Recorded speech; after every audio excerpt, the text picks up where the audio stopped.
Because of course, you read all the reports, no? But that's You read all the reports? Walang hiya ka, yung GAA nga, yung General Appropriations, di ba? Yung GAA, yung BICAM report, pinirmahan mo nga eh. Sabi nyo, binasa nyo, dinilay nyo, binasa nyo, yung pala, hindi. Malaman-laman natin, anak ng tinapay, nagagalit na si Remulla sa'yo, yung DILG, kasi may ipinangako ka sa kanya na tinanguan mo na proyekto niya na hindi na budgetan. Pero pinirmahan mo yung GAA. Nung chinek niya, teka, ba't hindi kasama yung pinag-usapan natin? O anong sabi mo? Ay hindi, sige, ibabalik na lang natin. Ibig sabihin, hindi ka nag-aaral. Hindi ka talaga nagbabasa. Putang sa katamaran mo na yan. Oo, walang yan. Hindi mo na kami maloloko na sipag-sipagan ka. Kung ina, may time ka pa nga mag-karaoke, kumanta sa stage. Utsa, kung talagang busy ka, talagang ginagawa mo yan, wala ka ng ganyan. Alam mo, sabi ni Pangulong Duterte sa amin noon, ang corny maging presidente. Bakit? Kung ikaw, corrupt ka na tao, masarap maging presidente. Bakit? Putang ina, libre lahat. May bodyguard ka. Boss ka, lahat ng sabihin mo, susundin nila. O, ganun kasarap maging presidente kung tartado ka, katulad nito. Pero sabi ni Pangulong Duterte, if you are a president that you really want to do your job, ang corny maging presidente. Why? Gigising ako, sabi niya, ang papel, ang taas-taas daw nung papel that he had to read, he had to sign, at kailangan niya pang tanggalin, ipakorek kung kailangang may ikorek. So sabi niya, pag nagising ako, gagawin ko na agad yun. Habang nag-aalmusal ako, may matitira, ganito na lang. Sabi niya, ganito na lang. Tanghalian na. Kakain lang ko ng tanghalian. Pagbalik ko, pagtapos ko kumain ng tanghalian, ang taas na naman ng papel na aaralin ko, pipirmahan ko. Kaya nga sabi niya, kung ikaw ay presidente, ito harap-harapan sinabi niya sa amin to sa isang dinner namin na exclusive sa Banatero. Sabi niya, kung ikaw ay presidente na talagang gusto mong magtrabaho para sa bayan Pilipinas, kaya nga sabi niya, corny maging presidente, it's a thankless job. Na kahit anong gawin mo, it's not enough. Hindi natatapos ang trabaho. Yung 6 years, kala nyo sarap-sarap? Sabi, 6 years na yun, kung ikaw ay tapat ka sa tungkulin mo, puta, impyerno yung 6 na taon na yan. Mantakin mo, pinapatay mo yung sarili mo para mapaganda mo Pilipinas, tas ang dami pa rin galit sa'yo. O kung ikaw corrupt ka na politiko, putya yan, galit din naman kayo sa akin, may gawin ako o wala, hindi na lang ako magtatrabaho. Tatamasain ko na lang lahat ng biyaya nakaakibat nung pagiging presidente ko. Papabayaan ko na lang mga sekretary ko magtrabaho para sa akin. Oo, magpa-party na lang kami ng pamilya ko, attend kaming concert, nood kaming karera, punta kami ibang bansa. 'Di ba? Oh, weekend kami with family. Oh, ganun ang gagawin mo. Yung sinasabi ni PRD, kaya nga sabi niya ayaw ko maging presidente yung anak ko si Inday. Ayaw ko talaga eh. Kasi ang hirap. Oo, ang hirap kasi nga kahit anong gawin mo, kahit na malinis naman ang puso mo, putya sisirain ka ng mga kalaban mo. Katulad ng nangyari ngayon. So, ang dami daw babasahin, ang daming pipirmahan. Tinanong nga namin siya Mr. President, PRD, sa tingin mo, ginagawa ni BBM yun? Alam mo, sabi niya, kung mahilig siyang magbasa, kung masipag siya, posibleng gawin niya. Pero mukhang hindi naman siya masipag. Mukhang hindi naman niya alam kung ano nangyayari sa paligid niya. Sabi ko nga sa iyo, binagyo yung Bicol, hindi niya alam kung paano niya susolusyonan yung problema ng mga taga Bicol eh. Ibig sabihin, alam lang niya maging presidente pero hindi niya alam kung paano gagawin yung trabaho ng presidente. And kung sasabihin mo sa kanya na gawin mo to, considering na sinasabi din mismo ni Amy na sobrang tamad ng taon na to. Meron pang kwento na galit yung tatay nito sa sobrang katamaran niya dahil party lang ng party to. Hindi nga nakatapos ng eskwela to eh. O di ba ito nga lang ang presidente, buti nga si Erap kahit papano nakatapos yata sa Ateneo eh. Ito talaga, dinoktor daw yung yung degree nito. Sinasabi nila Guanzon, nila Harry Roque na wala daw degree ito. So, ibig sabihin, tamad. Mantakin mo may pera ka pang-aral, tas hindi ka nag-aral. Samantalang yung ibang mga anak ng bilyonaryo, putya, ang daming mga tinapos, doctorate, PhD, meron pang MBA, may PhD pa. Hindi ba tapos ikaw, presidente ka ng Pilipinas, hindi ka gumraduate? Puta, sa dami ng pera nyo pang-aral, hindi ka nakagraduate? Ibig sabihin, tamad ka. Ang dami nga dyan, walang pang-aral eh. Hindi ba? Ginagalingan mag-aral para lang maging dean's lister. Para maging scholar. Anak ng tinapay, ikaw napakarami yung pera sa ibang bansa ka pa nag-aaral, hindi ka nakatapos sa eskwela? Anong klase yan? Ibig sabihin, tamad ka. Sabihin, wala kang pag-asa sa buhay, wala kang pangarap sa buhay. O, ngayon papaniwalain mo kami na ganyan ka magtrabaho? Na pag may nag-report sa'yo, dino-double check mo? Pongino, hindi ako naniniwala. It's not the iba-ibang accuracy rating ko minsan. May nangyari na po bang ganoon? Ang dami Uy, na. ganda ng report. Okay, sige nga. Tingnan natin. Marami. What do you do about it? Like, You look, if it's important, dun sa official na in charge na, bakit ganitong report nyo pero iba yung realidad? kapupuntahan mo nga. Sabi, kung hindi ka nakakasiguro, halimbawa, Kaya panayang punta, tinan mo nung nakaraan, panayang punta niya sa mga tulay. Tangina, hindi naman siya engineer. Pupunta siya sa tulay, tapos ikot-ikot siya dun. Puta, tingin-tingin siya sa mapa. Oh, nagtrabaho na siya nun. Oh, tinan mo, sinimulan na yung rehabilitation ng San Juanico Bridge. Tangina, pupunta-punta siya dun sa San Juanico Bridge. Anak ng tinapay yan. Nire-request pala ng mga taga dyan sa may San Juanico Bridge, mga congressman dyan, mayor dyan. Nire-request pala nila i-rehabilitate yan for the past every year daw.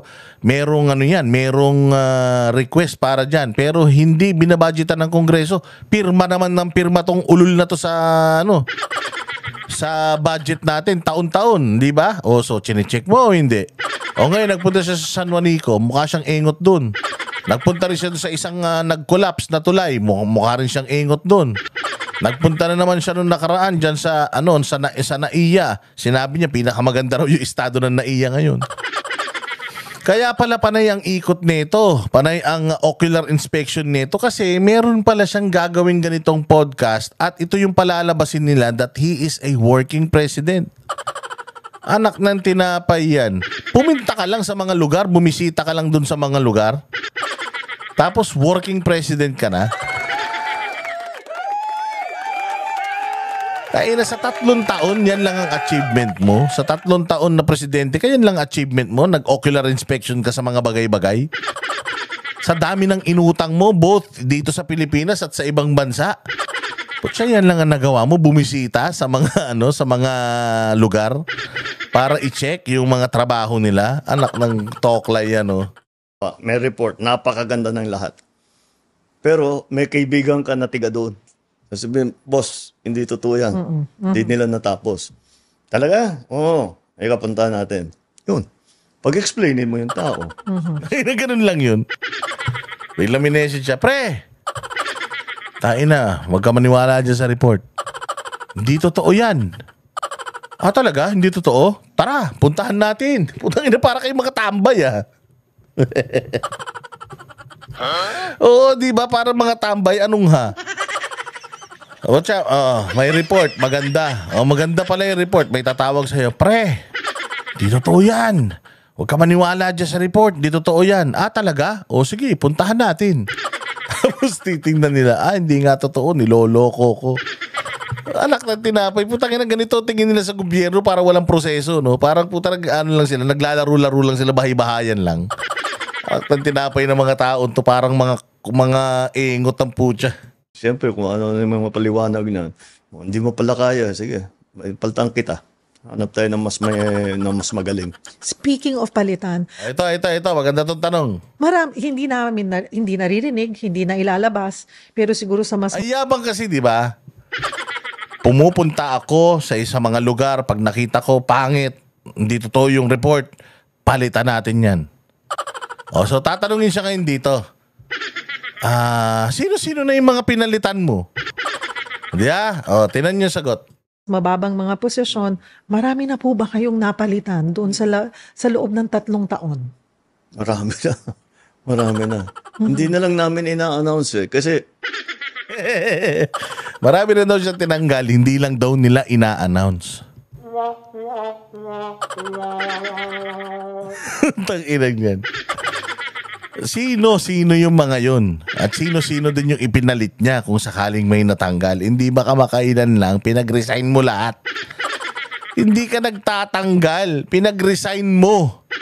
Sila yung kusang aalis, tapos ilalagay mo na lang yung mga gusto mong tao. Yung mga since nagsipag-resign na sila, yung mga nag-resign na, pwede na magsiuwian sa bahay nila. Hindi mo sila in-evaluate isa-isa. Di mo tinignan yung mga trabaho nila isa-isa. Anong pinagsasasabi mo? O, sige, diretso. just get, ako, trabaho to, just, if you're not helping, Akin na, ang hirap sumagot. Kasi nagsisinungaling eh.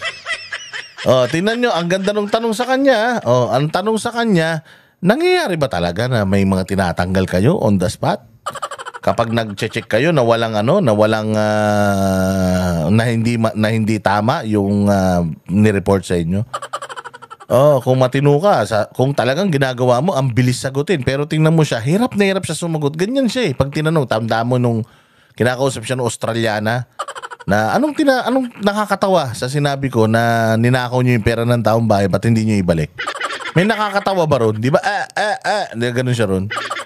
O, pag tinatanong siya ng mga reporter, pagka hindi, yung tanong, hindi akma doon sa pinractice nila, di ba, pucha yan, nagahang yan, parang CD sa, parang bumili ka ng CD dyan sa Quiapo. O, tingnan nyo. Marami na po ba kayong napalitan doon sa loob ng 3 taon? marami na. Marami na. Hindi na lang namin ina-announce kasi, just get, ako, trabaho to, just, if you're not helping, Pucha, huminga ng malalim. O naman kasi si Cheryl Cosim, puta na yung mga pinagtatatanong mo. Hindi naman yan yata yung pinag-usapan nyo eh.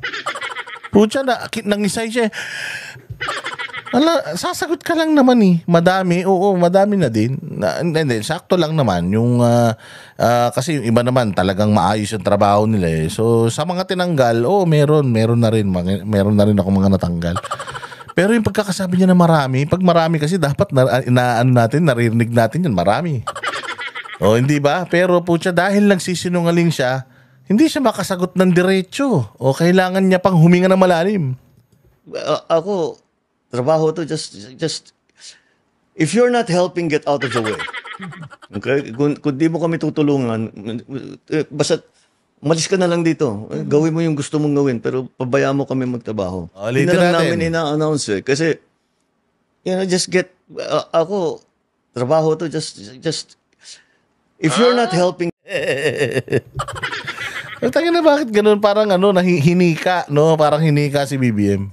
marami na. Hindi na lang namin ina-announce kasi, just get, ako, trabaho to, just, if you're not helping, Inang yan. Nangyari sa'yo. Bigla kang hinika, Mr. President. Ang hirap, no, pag nagsisinungaling ka. Pag nagsisinungaling ka, mahuhuli ka talaga. Kami ang boses ng masa, hindi natatakot. Katotohanan lang, di kami nalulunod. Walang bahid ng sismis, lahat ay totoo. Kahit sino ka pa, pag mali ka babanatan ka. Walang pinipili kulay, wala kaming kinikilingan. Basta para sa bayan, kami lalaban. Pagdama palakpakan, pag mali banatan. Di matitinag, di matatakot, para sa bayan tuloy ang sigaw. Sa harap ng kamera, walang halong takot. Mga baluktot, lahat kayo'y tutumba. Ang hustisya at totoo,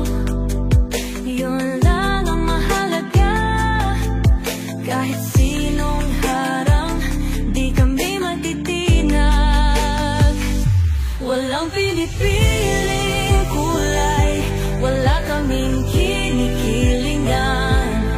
Basta para sa bayan, kami lalaban.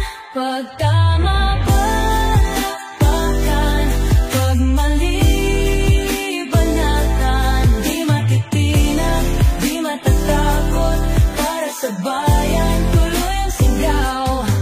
Kung nasa tama ka, ikaw ay aming kasama. Pero pag mali ka, handa ka na bang mabasag? Banateros kami, walang inuurungan, dahil bayan muna bago ang sarili.